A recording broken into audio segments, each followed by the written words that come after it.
ታዛ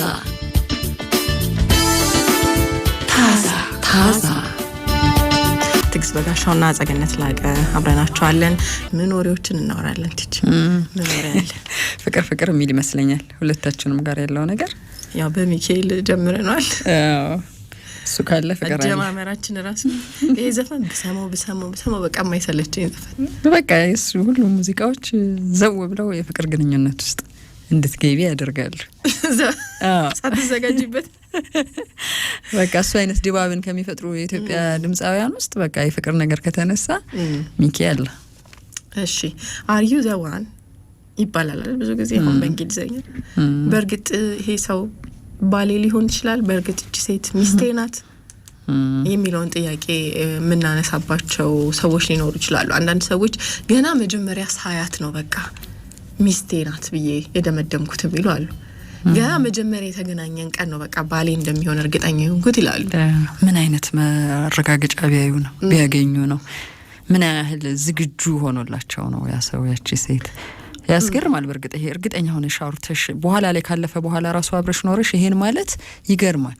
ይሄንን ያሉ ሰዎች እንግዲህ ብዙ ጊዜ ስለተሳካላቸው ነው የተናገሩት። ህይወቱ የተሳካ የሰመረ ስለሆነ ነው። ገና እንዳየዋት በቃ እቺ ሴት ሚስቴ ናት ብዬ ደመደምኩ፣ ይሄንን ሁሉ አመት አብረን ኖረን ይላሉ። መጀመሪያ ማመናቸው ነው ወይስ ያመኑትን ነገር ድንገት አገኙና አፈሱት ህይወታቸው ውስጥ የሚለው ነው? ይሄ ጥያቄ በጣም ከባድና ወሳኝ ክሪቲካል የሆነ ጥያቄ ነው አይደል? እና ብዙ ሰዎችም በእርግጥ እቺ ሴት ሚስቴ ትሆናለች፣ በእርግጥ ይሄ ሰው ባሌ ይሆናል ለሚለው ጥያቄያቸው መልስ ፍለጋ ነው አይደለ? በጥናት ጊዜ ወይም ደግሞ ይሄ በሰውም እስቲ ሚስት ፈልጉልኝ እስቲ ባል ፈልጉልኝ እየተባለ ጊዜ የሚወሰደው ወይም ደግሞ ረጅም ጊዜ እስቲ ቆይ እንጠናና ተብሎም እንደዚሁ የሚቆጠሩ አመታት ይኖራሉ። ስለዚህ በትክክል ባሌ ነው ሚስቴ ናት የሚለውን ጥያቄ ምላሽ ማግኘት ከባድ ነው መጀመሪያ ላይ። ግን ደግሞ አንዳንድ ጥያቄዎችን ብንጠይቅ የኛ ሊሆኑ እንደሚችሉ የሚያረጋግጡልን ነገሮች አሉ። እነዛ ሰዎች ነው እነዚህን ጥያቄዎች ጠይቀን ነው በእርግጥ ሲያገኘናቸው የትዳርና የፍቅር አጋሮቻችን የሚለው አስቸጋሪ ነው። ምክንያቱም የተደበላለቀ ነገር አለ። ገብተሽበት የኖርሽም የእውነት ይሄ ምንድነው አምነው ያልተቀበሉ ሰዎች እኮ ብዙ አሉ እየኖሩ እንኳን ማለት ነው። መጀመሪያማ ስንገናኝ መች እንደዚህ መሰለኝ ሁሉም ነገር ጥሩ ነበረ።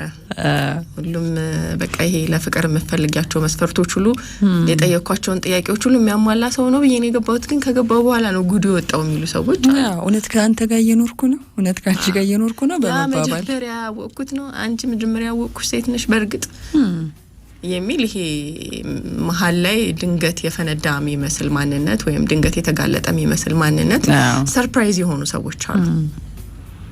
እሱን አልፎ ግን እየኖሩም ጭምር እኔ መጀመሪያው ቀን ሳየው ማለትን መተረክ አስገራሚ ስሜት ነው። በእርግጥም እየጠየቁ መኖር ግን ደስ የሚል ነገር አለው። በማካበድ ህይወትን ውስብስብ በማድረግ ውስጥ ምንም የሚረባ ነገር ያለ አይመስልም። እነዚህ ወሳኝ የሚባሉ ጥያቄዎች ናቸው። ቀጥሎ የምንጠይቃቸው ግን ያው የፍቅር ስሜቱ ስለሚያሸንፍ ብዙ ጊዜ እንደምን የሚያንሰው የኔ ላድርገው እንጂ እንደምን ምች ሴት የኔ ትሆን እንጂ ቀጣዩ ነገር ያው በትዳር የሚታሰርና በህይወት ውስጥ የሚሆን ነገር ነው ብለው የሚገቡ ሰዎች በአንድ ቀንስ እንዴት ታወቀ? በቃ የሆኑ ጊዜያቶች፣ ሰዓታት፣ ብዙ ድግግሞሾች፣ በብዙ ነገር መፈታተን፣ መጠናናት አይደል ስለ ሰው የሚነግረን።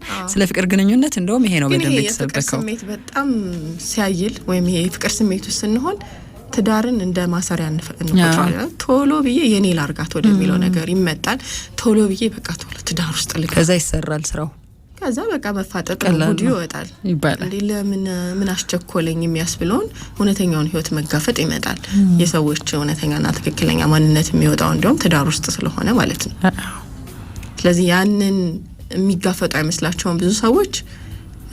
ፍቅር የሚባለውን ነገር ዘላቂ ማድረግ የሚመስላቸው በትዳር ውስጥ ነው። ትዳር ውስጥ ግን ብዙ ቻሌንጆች አሉ፣ ሁኔታዎች አሉ፣ ችግሮች አሉ።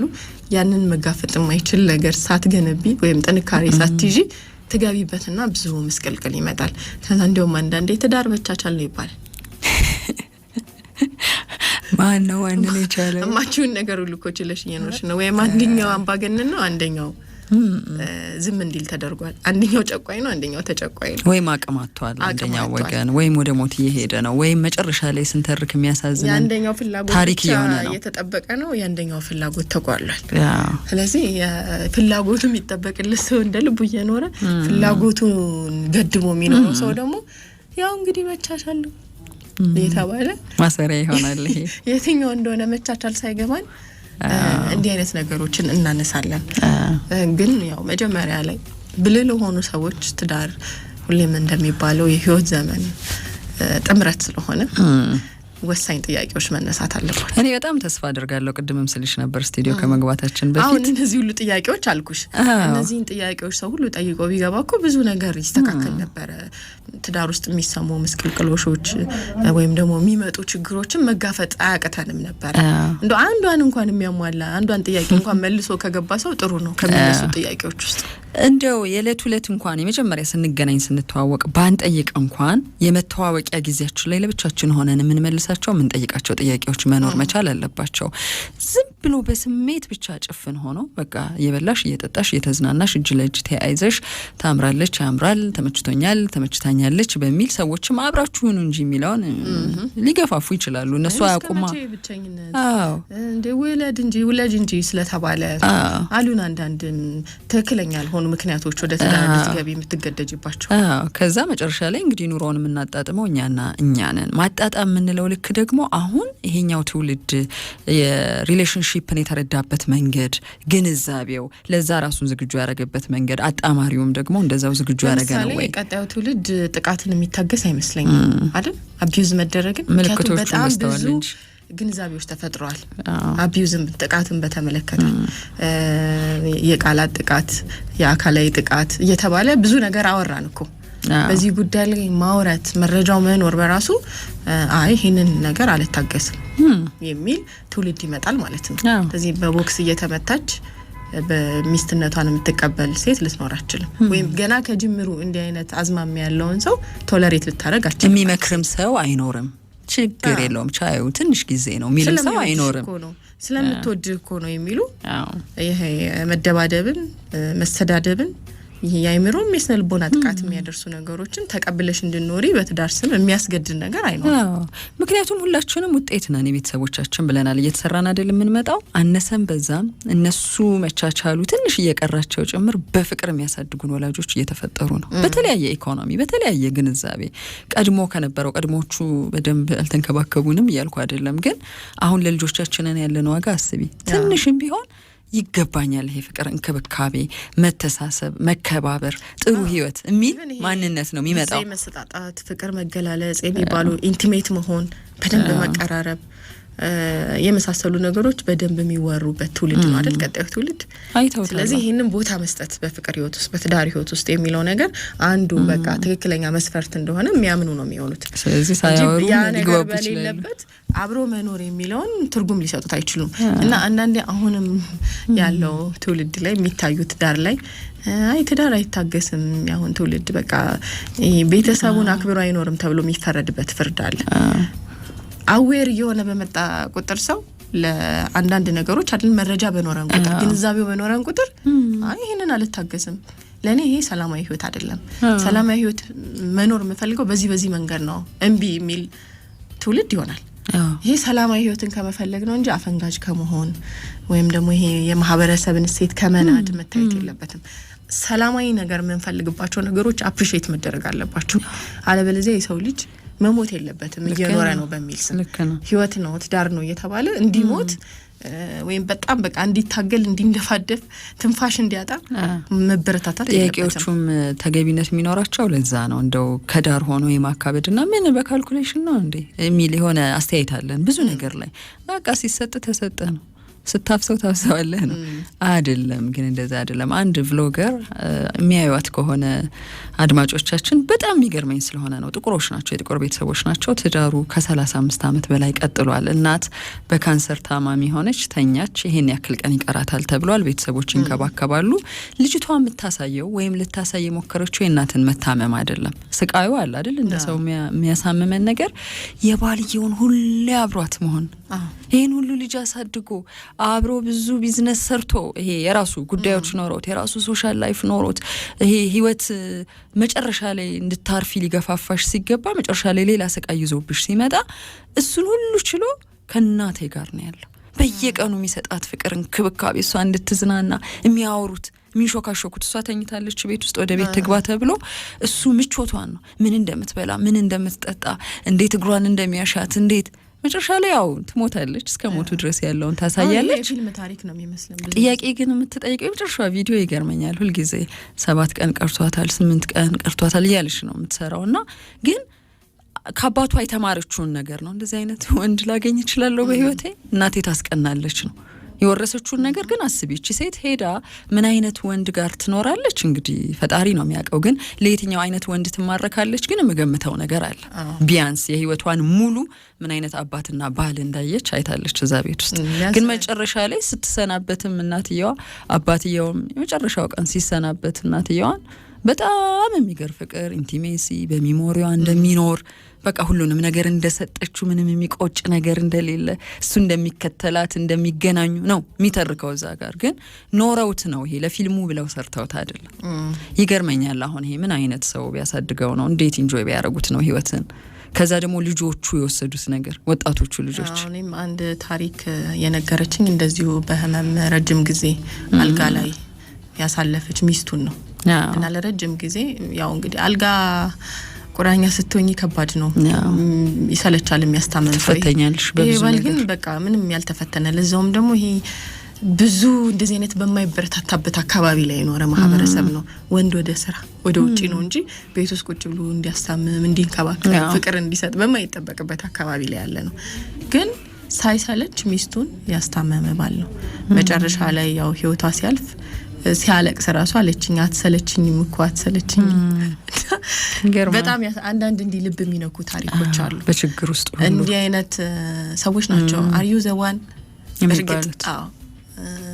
ይሄ ሰው የኔ በህመምሽም በደስታሽም በሀዘንሽም በማግኘትም በማጣት ውስጥም ሼር የሚያደርጉ አብረውሽ የሚሆኑ እንዳንቺ የሚደሰቱ እንዳንቺ የሚያዝኑ እንዲህ አይነት ሰዎችን ማግኘት ማለት ነው ይባላል እኮ የትዳር ቃል ኪዳን ላይ መጀመሪያ ላይ እንግዲህ ቃል ኪዳን ሲገቡ አይደል ቀለበት ሲያደርጉ በተለይ በሃይማኖቱ ያስፈራሉ ማለት ያረኩት ነው። በደስታም በማግኘትም በማጣትም ይባላል እየተደረገልኝ ነው የሚለው እንዳለ ሆኖ ሁላችንም እሷን ስለምንፈልጋት ያረኩት ነው የሚለው ራሱ ያስደነግጣል። ስንከልሰው እንደውም አንዳንድ ፊልሞች ላይ የነጮቹ በደንብ በረገጥ አድርገው ያስብሏቸዋልና ልክ እንደዛ ሲሆን መልሰሽ ስትሰሚው ቆይቶም ቢሆን አንቺ የፈጸምሽው ትዳር ታስታውሻለሽ እንደዛ ያረኩ ነው ብቻ ይሄ ነው። እስቲ እንግዲህ አንዳንድ ጥያቄዎችን አንስተን ታገቢኛለሽ ወይ ብሎ ከመንበርከካቸው በፊት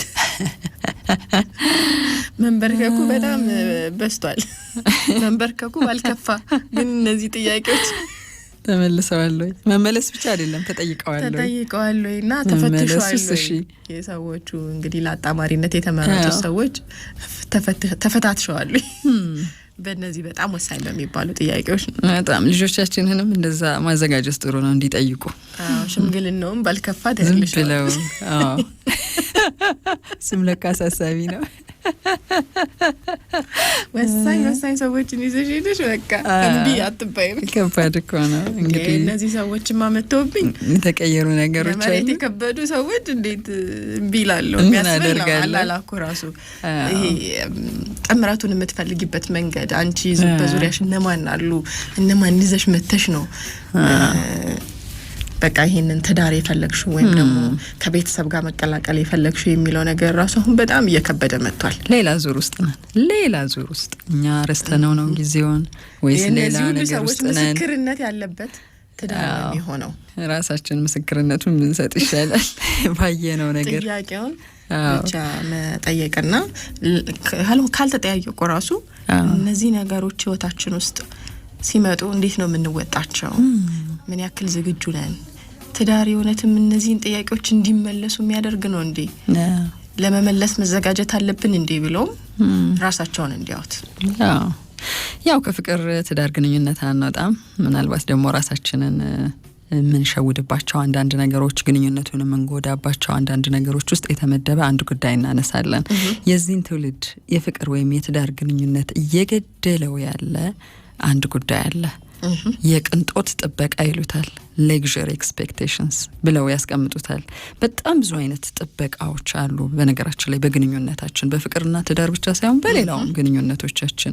ፍቅር ጋር ሲሆን ፍቅር ሁሉ ሁሉንም ነገር መስጠት ነው ያለ ስስት ብሎ ስለሚያስብ አይምሮአችን የጥበቃ ደረጃው ከፍ ይላል። እንደውም ብዙ ጥናቶች ተደርገው አይነቶቹን ዘረዘሩና ይሄ ሃይ ኤክስፔክቴሽን፣ ሎ ኤክስፔክቴሽን፣ አንሪያሊስቲክ ኤክስፔክቴሽን፣ ኖ ኤክስፔክቴሽን እያሉ ይዘረዝሩታል። ኖ ኤክስፔክቴሽን የለም ሮማንቲክ ላይፍ ውስጥ መኖር አለበት። ሌቭሉን ነው ወይም ደረጃውን ነው እንጂ የምንለካው ምንም ነገር ከሱ አልጠብቅም ከሷ ከዚህ ህይወት አንልም። እንደዛ ካልን ችግር አለ። ደረጃውን ነው። ሌሎቹን ደረጃዎች ለጊዜው እናስቀምጣቸው ብዙ ምክንያቶች ስለሚኖራቸው። ዘሎ ግን ይሄ በቅንጦት ጥበቃ ውስጥ ያንን ግንኙነት፣ ያንን ህይወት፣ ያንን ሰው፣ ያቺን ሴት እንዲህ ልታረግ ይገባል፣ ይሄ መሆን አለበት፣ ይሄ መደረግ አለበት የሚያስብለው ጥበቃ ጨረቃ ላይ ካልተዝናናና መቀጠል እንደልደት እኮ ቅንጦት እንግዲህ ለየሁኔታችን ነው። በነገርሽ ላይ ቬነስ ሄደን ነበረ ሰርፕራይዝ ያደርገኛል ብዬ ያሰብኩት ብንልም ማንም አያረገውም። ይሄን ኤሎን መስክ ናቸው ካረጉት የሚያረጉት። ከባድ ነው። ከባድ እኮ ነው። ወይም እሷ ልታረገው ማችለውና አቅም የማይፈቅደውን ነገር ይታወቃል። ከየት ተነስቶ የት እንዳለ ገቢው፣ ወጪው፣ የኑሮ ፍዳው እሷ ጋር በተመሳሳይ አንዳንድ ተፈጥሯዊ ደግሞ ለውጦች ይዘውብን የሚመጧቸው ነገሮች አሉ። አካባቢያዊ፣ አገራዊ ብዙ ናቸው ምንዘረዝራቸው ፋክተሮች። እነሱን በፍጹም ሊያስቧቸው ሊያስገቧቸው አይፈልጉም እና እነኚህ ነገሮች ይጎዱታል ነው ግንኙነቱን መጉዳት ሳይሆን ይገሉታል። ብዙ ሰዎች በቃ ተባብለዋል። ሪል ምክንያቱ ሲጠየቁ ግን እንደዚህ ሆኖ አይምሯቸው መግቦታል። ግንኙነቱን ሳናቀው ማነን እኛ ቅንጦት የሚገባን ማነሽ አንቺ ማነ አንተ የሚለውን ብዙም አልጠየቅናቸውም እንደነኛ አይነት ሰዎችን። እነሱም ራሳቸው መጠየቅ ነበረባቸው። ግን ከየት ነው የተነሱት? ምንድነው የፈለጉት? ያዋጣል መቀናጣት ያው የምታያቸው ነገሮች አሉ። አሁን ፍቅርን ያሰማምራሉ የተባሉ ለፍቅር ቅመም ይሆናሉ የተባሉ አንዳንድ የምናያቸው ነገሮች የሉ። በቃ ለበዓላውም ለልደቱም በተለያዩ አጋጣሚዎች ብቻ የሆነ ጥሩ የፍቅር ጊዜ ላሳልፍባቸው እችላለሁ የምታያቸው የስጦታም የምትጓዥበትን ቦታ የምታሳልፊበት ሬስቶራንት ሊሆን ይችላል። ብቻ ብዙ ነገሮች እየመጡ ነው እየታዩ ነው። እነዚህን ነገሮች ከማየት በፊልሙም በሶሻል ሚዲያውም ከማየት የሰዎች ሳታስበው ኤክስፔክት እንድታደርጊ ትገፋፋያለሽ ተጽዕኖ። ስለዚህ ባይደረግ እንኳን ካለው ደግሞ የተደረገውን ነገር ዋጋ ልታሳጩ ትንሽ ነገር ነው ነከሊ እንደዚህ አይደል የተደረገላቸው ምን ተደረገልኝ እንዲህ አይነት ነገር እንዲሰማቸው ያደርጋል። ይሄ ያንቺን ኪስና ያንቺን ኑሮ ያላገናዘበ ወይም ያንቺን ቫልዩ አለበት አንዳንዴ እንዴ በጣም ያንን ያላገናዘበና እዛ ላይ ያልተመሰረተ ኤክስፔክቴሽን ከሆነ ከባድ ነው። የውሸትም አስመስለው ያንን ኤክስፔክት የተደረጉበትን ነገር ዴሊቨሪ ያደረጉ ሰዎች አሉ። በቃ ይውጣለት ብለውም ያ ፍቅራቸውን ኢንቲሜሲያቸውን ነግሮናል ወይ ሌላ ጉዳይ ነው የሚሆነው። እኛ በጠበቅነው መንገድና በሳልነው መንገድ ፍላጎታችንን አሟልተውልን ሊሆን ይችላል። ችግሩ ግን ሁሌ እያረጉ አይኖሩም።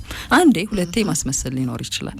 ሁልጊዜ ግን ራሳቸው ባልፈቀዱት ነገር ውስጥ ሊገኙ አይችሉም። ቻሉ የምንላቸው ሰዎች እንኳን ቢሆኑ ግን ከገንዘብን ባለፈ ደግሞ ሌሎች ቅንጦት የሚመስሉ ሀሳቦች አሉ። እሱንም እናወራለን በግንኙነታችን ውስጥ ያሰብናቸው።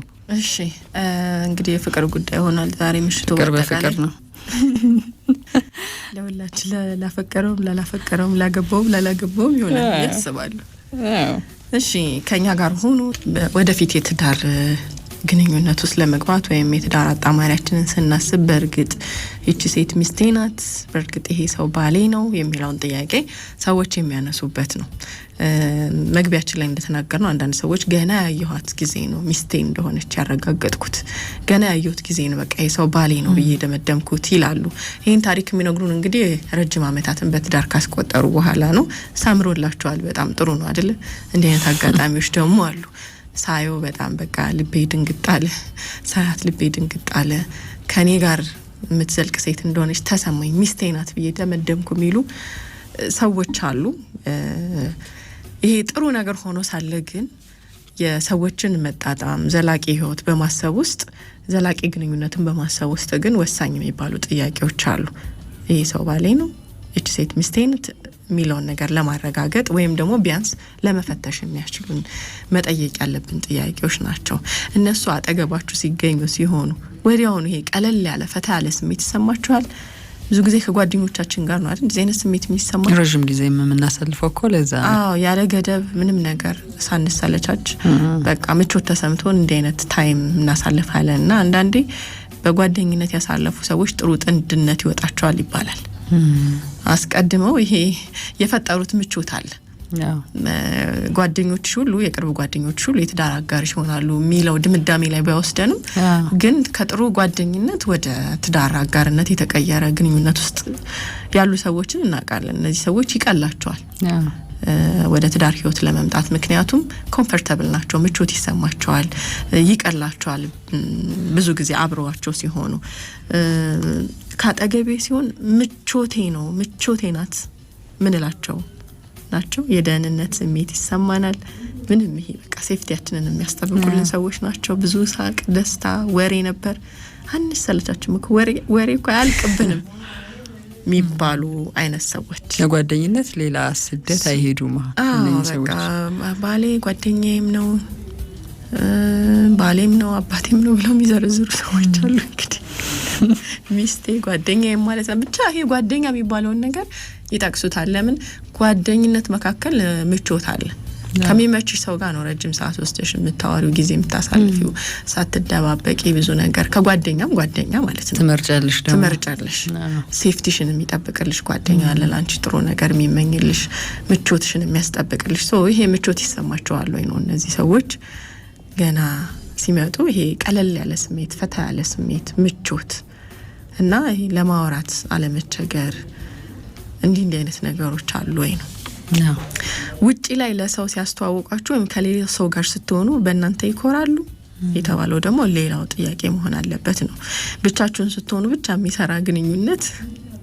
ሊሆን አይገባም ነው አንዳንድ ሰው ለብቻው ሲሆን ነው በቃ ልዕልቴ ንጉሴ ይባባሉና ግን ምንድነው ውጪ ላይ ያሉ ብዙ ሁኔታዎች አሉና ለነዛ ሁኔታዎች ስንጋለጥ ልንፈተን እንችላለን ግን ደግሞ አንዳንዴ እኛ የምንወዳቸው በእኛ ዙሪያ ያሉ ሰዎች አሉ የቅርብ ጓደኞች የሥራ ባልደረቦች ቤተሰብን ጨምሮ ማለት ነው በእኛ ዙሪያ ያሉ ሰዎች እነሱ ፊት ይዘናቸው ሄደን ምንኮራባቸው ሰዎች ናቸው ሁሌኛ ባለንበት ቦታ እነዚህ ሰዎች ቢገኙ ምቾታችን ናቸው የሚለውን ነገር ማለት ነው አንዳንድ ሰው የመሸማቀቅ ስሜት ሊሰማው ይችላል የራሱ ግንኙነቱ እንዳይታወቅ ለምሳሌ አሁን አንዱ ማህበራዊ ህይወት የሚያሰባስብሽ ባለቤቴ እኮ ነው ሚስቴ እኮ ናት የምትባባይባቸው ቦታዎች ውስጥ አንዱ የሰርግ ስነ ስርዓቶች ናቸው ሰዎችም ይፈልጋሉ ማወቅ ስለ ሰዎች እዛ ቦታ ላይ ስትገኚ ያ ሰው ይቅርብኝ ይዤ ከመሄድ ብሎ እንዴት ነገር ካለ እንግዲህ የሚያሳፍረው ነገር አለ ማለት ነው ፕራውድ ሆኖ ሚስቴክ ሆናት ወይም ደግሞ ባል እኮ ነው ብላ ለምን ራሱ አባባሉና አኳሃኑ ራሱ ሊገመገም ይገባዋል ያው መጀመሪያው አካባቢ ብዙ ጠንከር ያሉ ነገሮች ላይኖሩ ይችላሉ ግን እንዴት ነበር የሆነው እንደው ፈራ ተባ ያሉ ነው እንደው ባይሆንም ይለፈኝ ያሉ አይነት ነው ደስ ብሏቸው ለልባቸው እርካታ ተሰምቷቸው ነው የሚለውን ሁሉ ስታንዳርድ ያወጣሉ እንደውም ብዙ ሰዎች የሚቀየሙት በዚህም ነው አንዱ ቂምም ይይዛሉ እኮ ለምን ከጓደኞች ጋር እኮ አስተዋውቆኝ አያውቅም ወይም ደግሞ የሄድበት ቦታ ወይ የምትሄድበት ቦታ እኮ እኔ እንድገኝ አትፈልግም የሚባል ነገር አለ እንግዲህ ይህም ነገር ተችሎ እየተኖረ ከእናንተ ጋር ባይሆን እንኳን በራሳችሁ ቦታና ምርጫ ደስተኛ የሚሆኑ ሰዎች ናቸው ማለት ለምሳሌ አንቺ የምትደሰችበት ሆቢ ሊኖር ይችላል ስራሽም ሊሆን ይችላል ያን ነገር የሚያከብሩ ሰዎች ናቸው አንዳንዴ ለኛ ህይወት ሙሉ መሆንና ትርጉም የሚሰጡን ደስተኛ የሚያደርጉን ነገሮች ይኖራሉ ያን ነገርን ፈቅድላቸዋለን ለነዛ ሰዎች ነፃነት እንሰጣቸዋለን ይሄን ስራ ተይ ብዬሻለሁ እዚህ ቦታ መሄድ አቁሚ ብዬሻለሁ እስካልጎዳ ድረስ ያ የምታረጊው ነገር አንቺ እስካልጎዳ ድረስ ትዳር ግንኙነቱን እስካልጎዳ ድረስ ያንቺ ፍላጎትና ነፃነትን ማክበር እና ምቾት መሰማት ችግር የለውም ይሄደችበትን ቦታ ቃለውኝ ደስተኛ ይሁን ብለሽ ፈቃጅ ነሽ ወይ ነው ያንቺ ደስታ ግን ይሄ የሚያናድዳቸውና የሚያስኮርፋቸው የሚያስቀናቸው ከሆነ ይሄ ችግር ነው ስለዚህ ለአንቺ ደስታም አንቺ ለፈቀድሻቸው ነገሮችን ቦታና ጊዜ መስጠት ያስፈልጋል አላ ደርሲል ደግሞ ምን ሊሆን ይችላል እስከሚለው ድረስ እኮ ጥርጣሬ እንዲኖርሽ ያደርጋል ያው እንግዲህ ለትዳር አጋር ተብሎ ወይም ላፈቀሩት ሰው ብሎ እኮ የሚወዱትን ነገር ትርጉም የሚሰጣቸውን ነገር ያጡ ሰዎች አሉ፣ የተዉ ሰዎች አሉ። ስለዚህ እዚህ ነገር ውስጥ የእውነት ፍቅር አለ ብለን እንድንጠይቅ ያደርጋል ማለት ነው። አሁን አንዳንዴ ምንድነው ሃይማኖት አሁን ከባድ ነገር ነው አይደለ? ሰዎች ሃይማኖታችን ቢለያይም ችግር የለም ይላሉ። ግን እነዛ ሰዎች በቃ እሺ ፍቅሩን ላስቀድም ብለው ወደ አንደኛው ሰው አዘን ብለው ሊሆን ይችላል ሳይፈልጉ። መጨረሻ ላይ ግን የሆነ ሄደሽ የሆነ እድሜ ላይ ወደ ራስሽ ነገር መመለስ ልትፈልጊ ትችያለሽ። እንዲህ አይነት ታሪኮችን ስለማቀር ብዙ እናቃላ። በቃ ከዛ መጨረሻ ላይ አይ በቃ አሁን ልጆች ያድገዋል፣ ብዙ ነገር ሆኗል ህይወታችን ውስጥ ወደ ሃይማኖቴ ነው ከዚህ ወይ ምናልባትም በልጆች ላይ የሚኖረን አቋም ጸብ ፈጥሮ ሊሆን ይችላል። ችግር የለውም ሁሉም ነገር ሰላም ነው ብለሽ ደግሞ ተናገርሽበት ነገር መልሶ ፈትኖሽ ሊሆን ይችላል የሆነ ወቅት ላይ። ስለዚህ ይሄ ለሷ ብዬ ለሱ ብዬ የምታያቸው ነገሮች ሙሉ ፈቃድና ነጻነት የሰጠሽባቸው ካልሆኑና አንቺ እየደበረሽ እየተጎዳው ነው ደስተኛ ሳልሆን ነው ብለሽ የምታረጋቸው ከሆኑ የሆነ ሰዓት ላይ ያው ግጭት ይዘው መምጣታቸው አይቀርም፣ ወይም አንዱ ተነጥሎ ወደሚፈልገው ነገር ተስቦ መሄዱ አይቀርም። ወይም እስቲ በጣም የፈጀውን ጊዜ ይፍች እንነጋገር ብለው ደግሞ የሚነጋገሩ ሰዎች አሉ። አንዱን አሳምነው ሊሆን ይችላል እውነትም እንዳልከው ነው እንዳልሽው ነው ቆይ አስቤዋለሁ አንተ ያልከውን እስኪል ድረስ ጊዜ የሚጠብቁ ምንለው ይሄ አንዱ ወገን ያልወደደው ነገር እውነትም ያንን ሰው የጎዳ የቆየ ነገር ከሆነ ብዙ ጊዜ ግን አይደለም እንደዛ። እሺ በቃ እሱ አልወደደውም እሱ አልወደደችውም በቃ ነው እንጂ ሙሉ ደስተኛ ሆነሽ ለነዛ ሰዎች ለወደዱት ነገር ጊዜ ሰጥተውን በነጻነት የፈለጉትን ነገር እንዲያደርጉ ያ ማለት የፈለጉትን ነገር ሁሉንም አይደለም አሉ ምን ፈልጋቸው ነገሮች አሉ ህይወታችን ውስጥ ትርጉም የሚሰጡ ነገሮች እነዛን ነገሮች ይሄ ነጻነት ሰጥተሻለሁ አድርግ እንዲያደርጉት ማለት ነው ፈቅደሻለሁ እንደዚህ አይነት ሰው ነሽ የሚለው ነውና ይሄ አንዱ ሊጠየቅ የሚገባ ጥያቄ ነው ተብሏል። ከናንተ ጋር ባይሆን እንኳን ይሄ በራሳቸው ቦታና ምርጫ የሚለውን ደጋፊ ናችሁ ደስተኛ ናችሁ እንዲያደርጉ የሚለው ከነሱ ጋር ስትሆኑ ልክ ወደ ቤትሽ ስትገቢ የሚሰማሽ ስሜት አለ አይደል? አሁን ቤቴን ብሄድ ደስተኛ የሚያደርገኝ ሰው ነው ቤቴን ቢመጣ ደስተኛ መሆንበት ሰው ነው የምትው አይነት ማለት ነው። ልክ እናትሽ ቤት ስትሄጂ የሚሰማሽ ደስታ አለ የምትሰጥሽ ምቾት ስላለ ማለት ነው። እናትሽ ምግብ ታቀርባለች ቡና ታፈላለች ትንከባከብሻለች። ግን ይሄ ማለት አንዱ ተንከባካቢ አንዱ እንክብካቤ ወሳጅ እንዲሆን አይደለም። ሁለታችሁም በቃ ወደ ቤታችሁ ስትሄዱ ደስ የሚል ቤቴ እየሄድኩ ነው ብለሽ እንዲሰማሽ የሚያደርግ የጋራ እንክብካቤ እና የጋራ ደስታ ያለበት ቤት ነው ወይ ነው። ባይኖር ደግሞ ባትኖር ደግሞ እንደው ቅራለኝ ምንልበት እንደ ለእግሩ ሃይ ሙቅለት እንደሚባል ሰው ወይ ሙቅለታል ይታሻል ራት ይቀርብለታል ይበላል ይነሳል። ሴቷም ከሆነች ለሷ ብቻ ነው እንክብካቤው። አንደኛው ሰው ግን አላገኘም ያንን እንክብካቤ። ቤት ማለት ያው የሁለቱም የጋራ ጥረት ምቾት የተጠበቀበት ሲሆን ለሁለቱም ደስታ ነው። አንደኛው ሰው ብቻ ተንከባካቢ ከሆነ ግን የሆነ ሰዓት ላይ ይደክማል። ልክ ነው። ከዚች ወጥ ቤት መውጣት ነው ፈልገው ብሎኛል አንድ እናት ነው ሁሌ ማስታወስ ደሰለች ይሄን ሁሉ አመት ዳር ውስጥ ኖረው እንደው የሰለችውትና የሚሆኑበት መንገድ ይሄን ወጥ ቤት ነው አሉ። በቃ ግዴታ ሆኖባቸው እኮ ነው ያሉት እዛ እዚህ ኩሽና ውስጥ ብለዋል። ስለዚህ ሁሉ ጊዜ ራሱ ይሄ ደስ ብሎሽ እንኳን ሰርቭ ያረክሽበት ነገር ነው እንደሚያወጣቸው ግን የት ይቀራል እሱም አንድ ቀን ነፃ መውጣት እኮ ይቀር እና ይሄ አንዳንዴ ሰርቭ ማድረግሽ እኮ ለቤተሰብሽ ደስ ይልሻል። አገልጋይነትሽ ግን ያደክማል። ሁሌ አንቺ ብቻ ከሆንሽ አገልጋይ ሰርቭ አራጊ ደግሞ አንቺን የሚንከባከብሽ ሰው ትፈልጊያለሽ፣ ጊዜ የሚሰጥሽ ሰው ትፈልጊያለሽ። እና ቤት የሚባለው ነገር አስደሳች የሚያደርገው የሁለቱም ሰዎች ጥረትና ምቾት የተጠበቀበት ሲሆን ሮጠው የሚሄዱ ሰዎች አሉ። አሁን አንዳንዴ እንደ ልጅ የሚያረጋቸው ይመስለናል፣ ግን አይደለም። እነሱ ያውቃሉ ማን እዛ ቤት እየጠበቃቸው እንዳለ። እነሱ ሲሄዱ ያ ሰውም ምን እንደሚሰማው እሱን እኮ ለማመጣጠን ብለው ነው ተሯሩጠው የሚገቡት። ምንም የተለየ ነገር ኖሮ አይደለም። እንደተባለውም ደግሞ በደንብ ተነፋፍቀሽም ጭምር ደግሞ ሄደሽ ያንን ስሜት ማታገኝ ከሆነ ባለሽበት መቆየት ምርጫ ሊሆን ይችላል። እንበልና ፊልድ ስራ ሄጄ ዛሬ መሄድ ትችላላችሁ ቢባል አንድ ቀን አጨምሩልንም እዚሁ ለመቆየት የሚል ውሳኔ እኮ ሊመጣ ይችላል። ቤት ከመሄድ እዚህ ያለው ሙድ ደስ ይላል፣ እዚህ ያሉት ሰዎች ደስ ይላሉ። የሚነግሯችሁን ነገር ታምናላችሁ። ማን እንደሆኑ የሚሉትን ሰው እንዴት እንደሆኑ የነገሯችሁን ታሪክ ነው። ይሄ እንግዲህ ለምን ይመሰረታል? ይሄ አንቺ በህይወትሽ ውስጥ ስላሳለፍሽው ነገር፣ ስላመጣጥሽ፣ ስለ ታሪክሽ ተነጋግረሻል ወይ በግልጽ ያለፈ ታሪክሽ አሁን ላይ ውጤቱን ይዞ ሊመጣ ይችላል። እነዚህ ትራውማ የምንላቸው ነገሮች አይደለ ካሉብንም ይሄ ያሳለፍነው ቁስለት ካለም እጦት ካለም ያ ሰው ሰርፕራይዝ ያደርግሽም ማለት ነው። አንቺ በህይወት ውስጥ የሆነ ነገር ሲመጣ ያልጠበቅኩትን ነገር እኮ ባህሪ ነው ያሳየኝ፣ ድንገት እኮ ነው የተቀየረችብኝ የሚባለው አንዳንዴ የታፈኑ ታሪኮች ይኖራሉ፣ ሰዎች ያልነገሩን።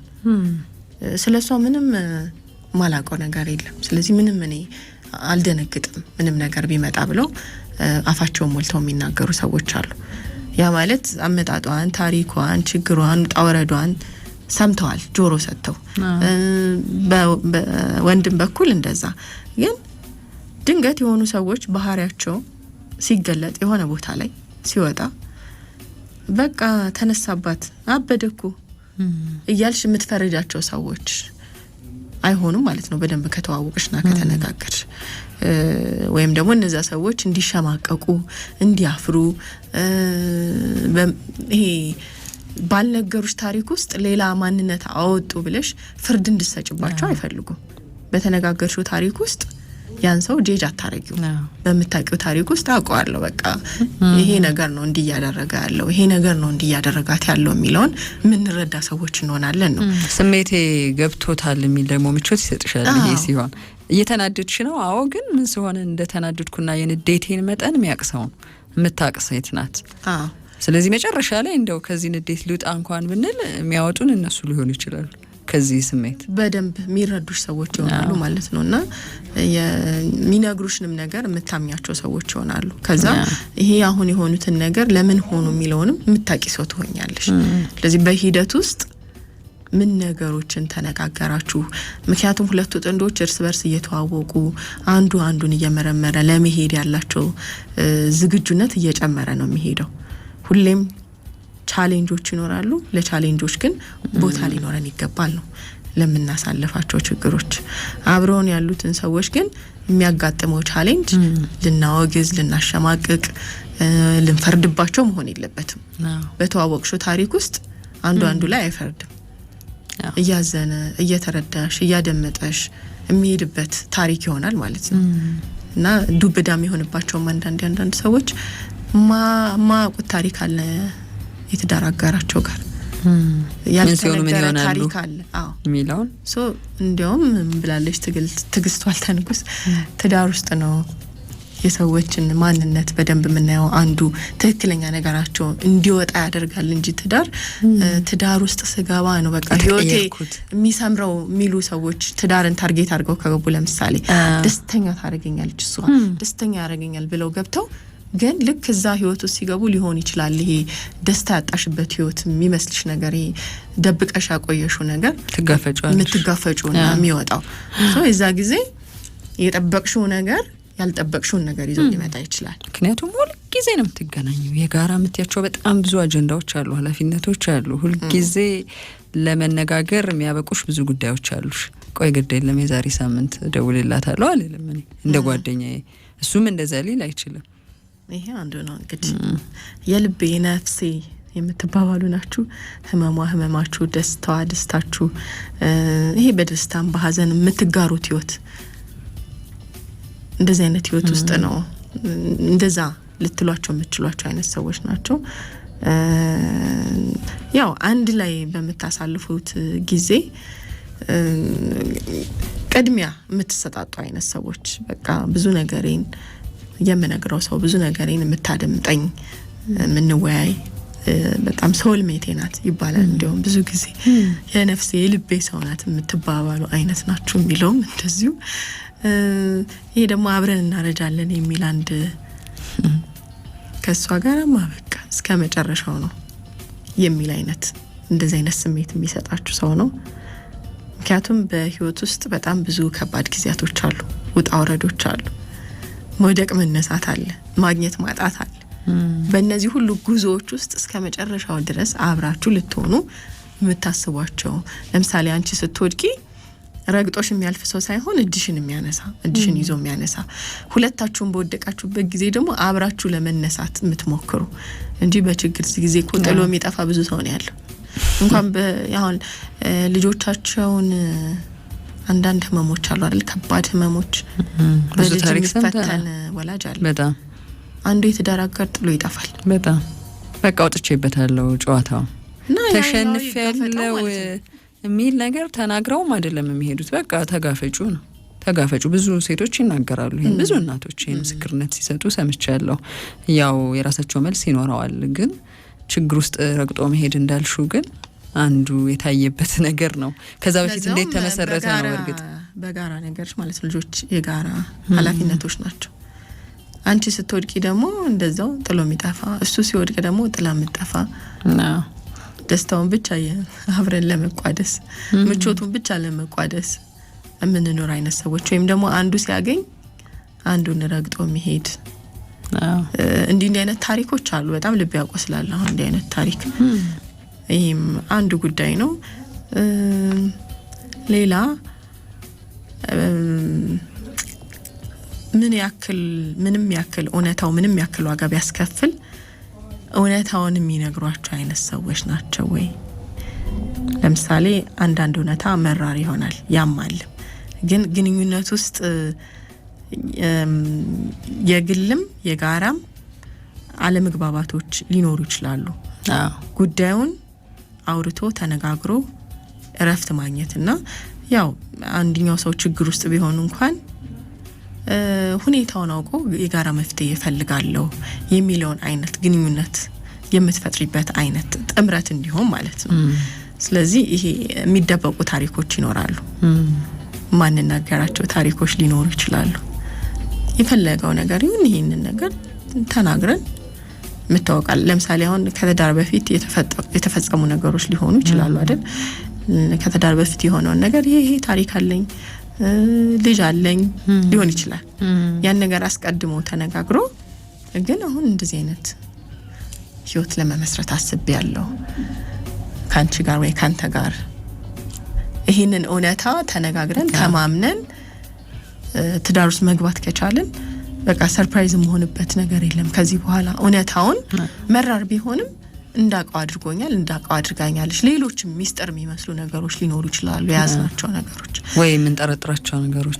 እነዚህን ግን ምን ያክል ተነጋግሮ አምነሽ ተቀብለሽ ያንን ነገር አብረሽ ለመኖር ልክ እውነታውን ስታቂ የምትሸሹ ነገር ሳይሆን ብዙ ሰውም የሚጎዳው የተፈጠረው ነገር አይደለም። ለምን ተደበቅኩ፣ እንዴት አሁን በራሴ መንገድ አወቅኩት፣ ተጋለጠ፣ ስለዚህ ሌላ የተደበቀ ነገር አለ የሚለው ነው የሚያብሰለስለው። ይሄ ከባድ ይመስለኛል። ግን አንዳንድ መራር እውነታዎች አሉ አይደል? ሰዎች ደግሞ ይሄ ወደ ግንኙነት ውስጥ ለመግባት ሲያስቡ ይሄን ነገር ብናገር በቃ ከወዲሁ እሺ ላልባል እችላለሁ፣ በቃ ሪጀክት ልደረግ እችላለሁ ብለው በመፍራት ደብቀው ይዙትና በኋላ ድንገት ያ ታሪክ ሊወጣ ይችላል መሀል ላይ። ግንኙነቱ እንግዲህ ያው መሰረት ከተጣለበት በኋላ ማለት ነው፣ ህይወት ውስጥ ከተገባ በኋላ የዛኔ ነው እንግዲህ አለመተማመኑ የሚመጣው። ከዚህ በኋላ ይሄን ሰው እንዴት ነው ማምነው ሌላም የተደበቀ ታሪክ አለ ማለት ነው የሚለው ይቀር። ምክንያቱም ፈልጎት አይደለም የተጋለጠው። በኋላ ላይ እኮ በራስሽ መንገድ ይሆናል፣ ወይም ነገሩ ራሱ አፈንግጦ መጥቶ ሊሆን ይችላል የረበሸው። ከሰዎችም ሊሆን ይችላል የሰማ ነው። የእዳ ታሪኮች፣ የብድር ታሪኮች ሊሆኑ ይችላሉ፣ የሱስ ታሪኮች ሊሆኑ ይችላሉ። ብዙ እውነታዎች አሉ አንቺ ልትቀበያቸው ማትፈልጊያቸው። ግን ይሄ ህይወቴ ውስጥ ያጋጠመ ነገር ነው። አሁን ግን ከዚህ ነገር ነፃ ሆኛለሁ ወይም ከዚህ ነገር ለመውጣት እየሞከርኩ ነው። ግን ህይወት አስባለሁ ካንቺ ጋር ወይም ካንተ ጋር ህይወት አስባለሁ። በጣም ብዙ የውሸት ታሪኮች ይደረደራሉ። የምታፍሪበት ታሪክ ሊኖርሽ ይችላል አንቺ።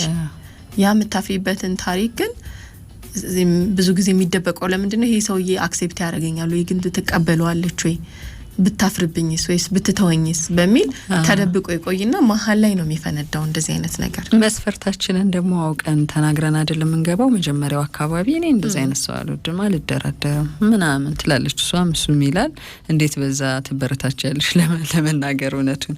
ቆይ ትንሽ ትዝታ እያስቀመጥሽ የሆነ ነገር እየገነባሽ ስትሄጂ እንላቀቅ ብንል እንኳን እንዳንላቀቅ የሚያደርጉ የሆኑ ነገሮች አድርገን ነው ማወራው የሚል ነው አንዱ ወገን። ብዙ ጊዜ እንደዛ ነው የሚሆነው። ግን ወይም ደግሞ ራስሽን ለምሳሌ አሁን ብዙ የተሳሳትሽባቸው ነገሮች ቢኖሩ ራስሽን እንደ ታማኝ እንደ እውነተኛ አድርገሽ ማቅረብ ነው የምትፈልጊው። ይሄ ነገር ሆኗል፣ አንድ ወቅት እንደዚህ ጥሩ ህይወት አልነበረኝም፣ የተበላሹ ነገሮች አሉ፣ ግን አሁን አስተካክያለሁ፣ ትምህርት ወስጃለሁ ብለሽ ከመናገር ይልቅ በቃ ራስሽን ያ ሰው እንዳልሆንሽ የሌለሽን ማንነት ይዘሽ ልትቀርቢ ትችያለሽ። ግን መራር የሚባሉ እውነታዎች አሉ። እነዛን እውነታዎች ዋጋ ሊያስከፍሉ ቢችሉ እንኳን እውነታውን ተናግሮ ከዛ በኋላ ግን ያው እምነትን ለመገንባት መሞከርና በዛ ህይወት ውስጥ የተሻለ ሰው ሆኖ ለመቀጠል የምታስቢያቸው አይነት ሰዎች ናቸው ወይ ነው። እውነታውን የሚናገሩ ሰዎች አንዳንዴ ይደነቃሉ፣ አንዳንዴ ደግሞ ሪጀክት ይደረጋሉ። ያው ይሄ በተለይ አይ በቃ እንደዚህ አይነት ሰው ነበር እንዴ ቢቀርብኝ እስከና ከጅምሩ ብለው ስለሚተዋቸው ሊሆን ይችላል። ወይም ደግሞ ጀጅ ትደረጊያለሽ አይደል? እንዴ ናት እንዴ እንደዚህ ነበር እንዴ ለካ ጀጅመንቶችን አንፈልግም። ስለዚህ ባታውቂውስ ኖሮ የነገረችን ነገር ባታውቀውስ ኖሮ የሚለው ደግሞ ሌላ ነገር ነው። የተባለው መስለን ብንኖርስ ኖሮ እንደተዳፈነ ጉዳዩ። ሌላው ማንም ሆኖ ምንም ባላችሁ ነገር የመደነቅ፣ የመሰማት፣ የመታየት፣ የመከበር፣ የመፈቀር እድል የተሰጣችሁ ናችሁ። ያ ማለት ምንም ሁኚ፣ ምንም ሀብታምም ሁኚ፣ ድሃም ሁኚ ያሉን ማንነቶች አሉ አይደል? ሁኔታዎች ላይ ያልተመሰረተ ነገር። ስለዚህ በዛ ነገር የሚቀበልሽ አክሰፕት የሚያደርግሽ ሰው ነው ወይስ ደግሞ ይሄ እንደ ሁኔታው የምንተጣጠፍባቸው ነገሮች አሉ። ሲወፍር ሌላ ነው፣ ሲከሳ ሌላ ነው እንጂ ማንነት፣ ሲያገኝ ሌላ ነው፣ ሲያጣ ሌላ ነው። ይሄ እንደ ሁኔታዎቹ የምትተጣጠፊበት ሳይሆን በማንኛውም ሁኔታ ውስጥ ይሄ ሰው ከኔ ጋር ነበረ የሚለውን ጥያቄ የሚመልስልሽ አይነት ሰው ነው። ከጎኔ ነው የሚባል ሰው። አዎ እንግዲህ አንዱም ከተገኘ ጥሩ ነው። ከተዘረዘሩት ካላቸው ውስጥ ሰነድ አድርጎ አሳትሞ ለልጆቻቸው ማስቀመጥ ነው። ይሄን አሪዩ ዘዋን ብለው ሲጠይቁ በፍቅር መክነፉ ብቻ አይደለም ግን ይመልስልሻል። አካባቢሽ እንደተባለው ጥያቄ ስናነሳ ትግስተኞች ከሆነን የእውነት ለዛ ነገር መልስ የምንፈልግ ጠንቃቆች ከሆነን ተረጋጋን ሰዎች ከሆነን ምላሽ በደንብ የሚመግቡን ነገሮች አሉ። ሰዎች ሊሆኑ ይችላሉ፣ ራሳቸው የወደድናቸው ሰዎች ወይም ግንኙነቱን የጀመርናቸው ሰዎች ሊሆኑ ይችላሉ። ወቅት ሊሆን ይችላል የሚመልስልሽ እንበልና ያልሹ ኢኮኖሚ ከፍ ሲል በጣም የሚያከብረኝ ከሆነ ዝቅ ሲል ስልኬን ማያነሳ አይነት ሰው ከሆነ የሆነ አንቺ በፋይናንስ ጥሩ ያልሆንሽበት ጊዜን በጥንቃቄ ማየት አለብሽ ማለት ነው። ግንኙነቱ ላይ ትንሽ ትግስት ያስፈልጋል። አንዳንድ ሰዎች በጣም ተከብረዋል፣ ተወደዋል፣ እንክብካቤ ተሰጥቷቸዋል። ለምንድነው ያ ሰው እንደዛ የሆነው? ብዙ ነገር እነሱ ሰጥተው ሊሆን ይችላል። እዚህ ጋር አያስተውሉትም። ልክ እሷን ሲቀንሱ ወይም ሲያጡ ሊሆን ይችላል በሽታው የሚጀምረው እዛ ጋር። ስለዚህ ትንሽ ጊዜ አብሮ ማየት ይፈልጋል በጥንቃቄ ማለት ነው። ከልኩ የተለየ ወዶኝ ተንከባክቦኝ ለኔ የማይሆነው ለኔ ያልከፈለው መስዋዕትነት የለም ያልንባቸው ጊዜያቶች እኛ ከሱ የበለጠ መስዋዕትነት ከፋይ ሆነን ሊሆን ይችላል፣ ግን አይታወቀንም። አንዳንድ የምንሳሳትበት ነገር ያው ይሄ ትዳር ሁሉንም መልስ የሚሰጥ ይመስላል። አሁን ዘላቂው ግንኙነት የታሰበበት ጥያቄ ስለሆነ ነው ይሄ እና ትዳር ውስጥ ከተገባ በኋላ አንዴ በእጄ ይግባ እንጂ አንዴ በእጄ ትግባ እንጂ በሚል የተባለውን ይሄ የተንከባካቢነቱንም የአፍቃሪነቱንም ሚና አንደኛው ሰው አብልጦ ይወስድና በቃ እንደምንም ብዬ በእጅ አስገባሁት፣ እንደምንም ብዬ በቃ በእጅ አስገባሁት የሚል ግን ህይወት ውስጥ ሲገባ ደግሞ እውነተኛው እነዚህ ያነሳናቸው ጥያቄዎች መልስ የማያገኙበት ይሆናል እና ትዳር ከባድ ነው ይላሉ ብዙ ሰዎች። እንደታሰበው አይደለም፣ በትዕግስት ማለፍ ነው፣ መቻቻል ነው የሚል ነገር እኮ አለ በሁሉም ትዳር ውስጥ። እንዴት ነው ትዳር ጥሩ ነው ሲባል መቻቻል ነው እንግዲህ ተቻችሎ መኖር ነው የሚለውን እሰማለሁ ብዙ ጊዜ። አንድ ልጅ ሰርፕራይዝ አረጋት፣ እንደ ፕራንክ ነገር መሆኑ ነው። ሚስትየው ቁጭ ብላለች፣ እየሰራች ነው። ፒሲ ከፍታና ሄሎ እንዴት ነህ ደህና ነህ አለው። ቤት ውስጥ ቁጭ ብሎ ትዳር ምንም አይልም እባክህ አለ። ዞር አለች፣ ቀና አለች። ምንም አይልም እባክህን እኮ የለመድነው ልንኖር እንችላለን በነገርሽ ላይ። ዝም ብላ አየችው። ምናምን አለና እቺን ብቻ ነው ያለው። ቀጥሎ ወደ ራሳቸው ጉዳይ ነው የሄዱት። አልተደወለለትም። ዝም ብሎ አስመስሎ ነው ዘጋ። አቤት አለች። ምንም አይደለም እንዴ? ታዲያ ምንም አይደለም ነው የሚባለው? ምን ታዲያ ጥሩ ነው ጥፎ ነው አስባለኝ። ምንም አይደለም ወይ የኛ ትዳር ትርጉም አልሰጠም ያለችው። ምንም አይደለም በእኛ ሀገር ዘይ ምን ማለት ነው አለች። ደንግጣለች። እውነቷን እኮ ምንም አይደለም ማለት የተከፋሽበት ግን መቼም ቻዩ የተባልሽው ነገር አለ ከመውጣበት ልቆይበት ያልከው ነገር ነው። አጣጣቸው መጨረሻ ላይ ያው እውነቱን ይነግራታል ፕራንክ መሆኑን። ግን አንዳንዴ ልክ እንዲህ አይነት ራሱ ኮንቨርሴሽኖችን ስንሰማ ከቤተሰብ ጋር ሊሆን ይችላል፣ ከጓደኞች ጋር ሊሆን ይችላል። ምን ማለት ነው ማለት አለብን። አለፍ አትበሉት ማለት አይደለም። አንዳንድ የሚታለፉ ነገሮች አሉ እንዳልሹ። አሁን መቻቻል የሚባለው ነገር መግለጫ ቃላት ሆኖ ብዙ ሰው ነገር ዝርዝር ነገሮችን እየፈለግሽ ማፋጠጥ ሳይሆን ያው አሉ አንዳንድ ነገሮች መሰረታዊ ማይታለፉ። እንዴ የስሜት ጉዳይ እኮ ነው ይሄ። ምቾት አልሰጠውም እንዴ? ቅር እያለው ነው እንዴ? ከመውጣበት ሊቆይበት ብሎ ነው። ብዙ ሰው መቻል የሌለበትን ነገር ነው ተሸክሞ ያለው። ማብላጫው እንደዛ ነው። በቃ ሸክም ነው። የስሜት ሸክም ላይ ያለ ብዙ ሰው አለ። በጣም በጫንቃው ብዙ ነገር ተሸክሞ የሚኖር እና እንዲህ አይነት ችግሮች አሉ። እና በእነዚህ ችግሮች ውስጥ መኖሩን ደግሞ አፕሪሼት እናደርጋለን፣ እናደንቃለን።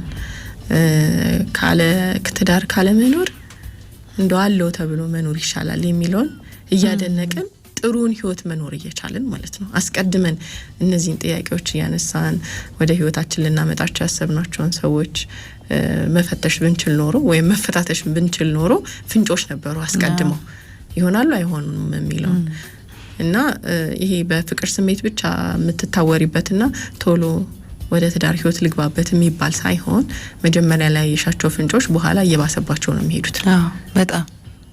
በጣም አንዳንድ የሆነ የራሳቸውን ኑዛዜ የሚናዘዙ ሰዎች የበዙበት ፕሮግራም እያየን ነው አይደል? ሶሻል ሚዲያ ላይ እና ያው 3 ወር ተዋወቅን፣ 4 ወር ከዛ 5ኛ ወር ላይ ቤት ተከራየን፣ ገባው እሱም መጣኔ ጋር አይነት ወሬዎች እና ሲያፋጥጡ ያለው ጥቂቶቹ ምን ማለት ነው አብራሪልኝ፣ ምን ማለት ነው አብራራልኝ። ከዛ እኮ የሚነግሩሽ ማአት 20 ዓመት የኖረ ሰው ያላስተናገደውን ነገር ነው። በጣም ባጭር ጊዜ ውስጥ የሰው ልጅ እንደዛ መሰቃየት አለበት ወይ? በፍቅር ስም በጋብቻ ስም ህይወት እኮ አንዱ መደሰቻ መንገድ ብሎ ያመቻቸልን ነገር ህብረት ነው። ይሄ በጋብቻ መኖር ነው። እንዴት እሱ ስቃይ ይሆናል? ደግሞ ይሄ የማይቻለውን ነገር ቻሉ ተብሎ ሲገደዱ የማይቻል ነገር ያላቸውን ሰዎች እያበረታታናቸው ነው አይደል? ይኖራል እንደዚህ አይነት ባህሪም ተይዞ እንደዚህ አይነት ራስ ወደድነትም ተይዞ መኖር ይቻላል። እዚህ ጋር የሚችል ሰው አለ እየተባሉ ነው እኮ። እና ጥሩ የትዳር ጤናማ የትዳር ህይወትን ለመፍጠር ወይም ለመገንባት እንደዚህ አይነት ነገሮች በደንብ መወራት አለባቸው። የታሰበበት ህይወት ከተባለ የእግረ መንገድ ሳይሆን የታሰበበት ጠይቀን መልስ ያገኘንበት ሁኔታዎችን አስበን ራሳችን ቀድመን ፍርድ የሰጠንበት ተመችቶኛል አልተመቸኝም ነገሩ ወዴት ሊያመራ ይችላል የሚል ራሱ አይምሮአችንን ማሰልጠን ጥሩ ነው። አንዳንዱ ነገር ላይገባንም ይችላል። አሁን ያልናቸው ነገሮች ለምሳሌ ይሄ እንዴት ነው የተባለው ነገር አንዱ ነው አይደለ? ሰዎች በህይወታቸው ውስጥ ይዘውት የሚቆዩት ቁስል አለ ድንገት የሆነ ጊዜ ላይ የሚገለጥ ማለት ነው። ልክ አይምሮሽ ዝግጁ ነው ብሎ ሲያስብ የደበቀውን የተጎዳሽበትን ታሪክ ይዘረግፍልሻል። ይሄ ወቅት ምናልባት ትዳር ውስጥ የገባሽበት ጊዜ ይሆናል። በዛ ሰዓት ላይ አንቺ የትዳር አጋር አንቺ ያሳለፍሽውን ታሪክ አያውቅም። ወይ በመጮህ ወይ በመነጠል ወይ በሐዘን በተለያዩ ነገሮች ሊገለጽ ይችላል። ይሄ ያሳለፍነው ታሪክ ማለት ነው። የዛን ወቅት ላይ ማላቀው ሰው ነበር ለካ ማላቃት ወይ በሱስ ሊሆን ይችላል ማላቃት ሴት ነበሮች የሚሉ ነገሮች የሚፈጠሩት የተባለው የመጣሽበት ህይወት ምን ይመስል ነበረ፣ ምን አይነት ነገሮችን አሳልፈሻል፣ አሁን ደግሞ ያ ታሪክ እንዴት አፌክት እያደረገው ነው ህይወትሽን የሚለውን የሚረዳሽ ሰው መኖር አለበት። ይሄ የሚሆነው ምንድነው ስለ ታሪካችሁ መነጋገር የቻላችሁ ሰዎች ስትሆኑ ስሜታችሁን፣ አናኗራችሁን፣ አስተዳደጋችሁን፣ ህይወታችሁን የተዋወቃችሁ ሰዎች ስትሆኑ ይቀላል ነው። እነዛ ሰዎች ላይ አትፈርጂም፣ እነዛን ሰዎች ጥለሽ ምጣፊ አትሆኝም። አንድ ያየሁት ፊልም ነበረ ኢትዮጵያ ቴሌቪዥን ላይ የታየ ፊልም ነው እና ማህበረሰብ ያገለለው ልጅ ነው። የሆነ የህብረተሰብ ክፍሎች አሉ የሚገለሉ ይሄ ቡዳ ናቸው ምናምን እየተባለ ማለት ነው። እና በልጅነቱ በጣም በጣም በጣም መጥፎ የመገለል ታሪክን ያሳለፈ ልጅ ነው እና በእናቱ የደረሰውን ስቃይ የሚያውቅ ልጅ ነው። እሱ ትዳር ሲይዝ ሚስቱ ልጅ ከወለዱ በኋላ ጥሏት የጠፋ ባል ነው። ምንድነው በቃ ማህበረሰቡኛን አይፈልገንም አይወደንም እና የተተወን ማህበረሰቦች ነን ሰዎች ነን። ስለዚህ አንድ ቀን ሚስቴ እኔንም ትታኝ ትሄዳለች ብሎ ሁሌ አይምሮ ውስጥ ያለ ሰው ነው። ከማረጓ በፊት ምንም በማታውቀው ምክንያት ጥሏት ጠፋ ማለት ነው። እና ታሪኩ በጣም ያሳዝናል እና የሰሩበትን መንገድ በጣም ቆንጆ ነው አስታውሰዋለሁ ሁሉ ጊዜ። እና አሁን ነው እንግዲህ በደንብ ስለ ትራውማ ምናምን መስማት የጀመርነው ማንበብ የጀመርነው ሃይ ስኩል ሆኜ ይመስለኛል ይሄንን ፊልም ወይ ካምፓስ ሆኜ ነው ያየሁት እና ገርሞኛል። ይዛኔ የሰው ልጅ የደረሰበት ስቃይ በተለይ ልጅነቱ ላይ ያጋጠመው እንዲህ አይነት ነገር መጨረሻ ህይወቱ ላይ መጥቶ እስከዛ ድረስ ተከትሎት በቃ ማህበረሰብ እንዲጠላ ቤተሰቡን እንዲጠላ ራሱን እንዲያገል ሊያደርገው ይችላል የሚለውን ግን ጠይቄያለሁ በዛ ሰዓት። እና አንዳንድ ጭካኔዎች አሉ እንደ ማህበረሰብ ላይ የምንጨክንባቸው አግላይ የሆኑ ነገሮች አሉ። እነዛ የአግላይነት ታሪኮች ራሱ የቤተሰብ ህይወትሽ ላይ የግል ህይወትሽ ላይ ይመጡና ቀውስ ይፈጥሩብሻል ማለት ነው። እና ምንም ምክንያቱን ሳያሳውቅ ትዳሩን ጥሎ የጠፋ ሰው ነው። አሁን ይሄንን እንግዲህ ራሷ ሚስትየዋ ልጅም አብረው ያሉ ቤተሰቦች ምን ጎሎበት ነው? ምን አጥቶ ነው? ምን አይነት ሰው ቢሆን ነው? ምን አይነት ማህበረሰብ ውስጥ አደገ? ምን አይነት ስቃይ ያሳልፎ ነበር? ምን አይነት መገለል ደርሶበት ነበር የሚለውን አታውቅም። አላወሩም። እዚህ ታሪክ ብዙ ማስፈላጊ ነው ብለንም ላናስብ እንችላለን። ራሱ ይሄን ያደረገው ችግሩ ከመጣ በኋላ ራሱ አስቢ ብትባይ ለማሰብ እኮ ፈቃደኛ አይደለም። ሰዎች ለመታረቅ ራሱ እኮ ቁጭ ሲሉ ወደ መፍረሱ የሚሄደው ብዙ ነገር እስቲ ልረዳት የሚያስብል አሳይመንት አለኮ ስናወራ ያንን አሳይመንት እሺ አብረን እንወጣዋለን የሚል ቆራጥነትም ስለሌለን ጭምር ነው። መስማትም አንፈልግም። እኔም የራሴ ጭንቀት አለኝ ካንቺ የበለጠ ሊልሽ ይችላል። አንቺም ትያለሽ እንደዛው። የጋራ የምንላቸው ሌሎቹ ነገሮች ላይ ከሰራን ግን እንደነኛ አይነት ህመሞች ቅድም እንዳልነው እስከ ሞት ድረስ የምንጋፈጣቸው ናቸው። ያን ሰው ታውቂዋለሽ፣ ያችን ሴት ታውቂያታለሽ፣ ትረጃታለሽ። እንዲያውም ለችግሩ ወይም ለችግሯ የምትቆሚ ነው የምትሆኚው እንጂ ጥለሽ የምትጠፊ ወይም የምትፈርጂ ፍርድ ደግሞ ሌላው ሰዎችን የሚያሳምም ነገር ፈራጅነት እንዲኮነሽ እንዲኮነ ከተባለ አንቺ በችግርሽ ላይ ሌላ ተጨማሪ ህመም ነው ማለት ደግሞ ግልጽ ልሆን ብለሽ በተናገርሻቸው ነገሮች ከሆነ ደግሞ ይብሳል። አንቺ ያው ድሮም እንደዚህ በተናገርሽውም ታሪክ አንዳንዴ ጀጅ ልትደረጊ ትችላለሽ። የአንደርስታንድ ያለማድረግ ሰዎችን ያለመረዳት ችግር አለብን። ቆይተን ሰዎችን በዛ ታሪካቸው እናጠቃቸዋለን። ድሮም እኮ ከዚህ ቦታ ነው የተነሳሹ የሚሉ እኮ ነገሮች አሉ። ግን እዛ ህይወት ውስጥ አብረሽ ስትኖሪ ይሄ ታሪክ ግልጽ ሲደረግልሽ እነዛን ሰዎች ልትፈርጂባቸው ወይም መጨረሻ ላይ ጊዜ ጠብቀሽ ልታዋርጃቸው ሳይሆን በቃ ታሪክሽን አውቃለሁ ብለሽ አክሴፕት አድርገሽ ተቀብለሽ የገባሽበት ህይወት ነው። በጣም ጥሩ ትዳር የሚመሩ በትዳራቸው ህይወትን እያጣጣሙ ያሉ ሰዎችን ግን መጠየቅ ጥሩ ነው። ምን ነበር አሁን ካላቸው ነገሮች ውስጥ ዝርዝር አላቸው በእርግጠኛነት። እኔ ጽፌ ይዤ በመዞረው ክራይቴሪያ ቴክ እያረኩ አገኘሁት ላይሉን ይችላሉ። ግን እንዲህ አይነት ነገር ነበረ፣ ይሄንን አይነት ነገር ቼክ አደረኩኝ፣ አብላጫው ነገር ይሰራ ነበረ፣ ገባው፣ እንደጠበቅኩት ሆነ የሚሉ አጋጥመውናል። ብዙ አይደለም እንጂ ስለ ስቃይ ስለሚወራልን ነው ብዙ ጊዜ። አሁንማ እንዳለ የቪክቲምነት ታሪክ ነው የበዛው። የሰለባነት ታሪኮች የመጎዳት ታሪኮች ናቸው የተቆጣጣሩ። እንደውም የሚያስፈራው ምን ይሆናል ትምህርት ይሆናል እንልና በጣም ንጹሃን ልቦችን ንጹህ ልምድ ያላቸውን ንጹህ የህይወት ትርጉም ያላቸው ሰዎችን ወደ መረበሽ ሊሄዱ ይችላሉ። ምክንያቱም በድግግሞሽ የሚሰሙ ነገሮች አይምሮ ውስጥ ይመጣሉ።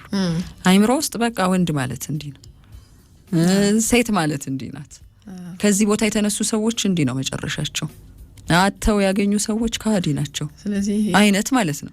ትራውማታይዝድ እየተደረገ ባላንስ መደረግ አለበት። በእውነት ጥሩ ታሪኮችም መሰማት አለበት። ትግሉን አንስማ አንልም። የህይወት ውጣ ውረዱን የምንማረው ነገር ይኖራል። ግን ቢያንስ ይሄ ኧረ ከባለፈው ያሁኑ ደግሞ የበለጠ ሰቅጣጭ ይባላል ደግሞ የባሰ ታምጣት።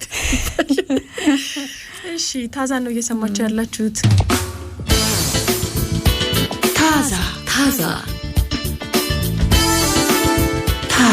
ታዛ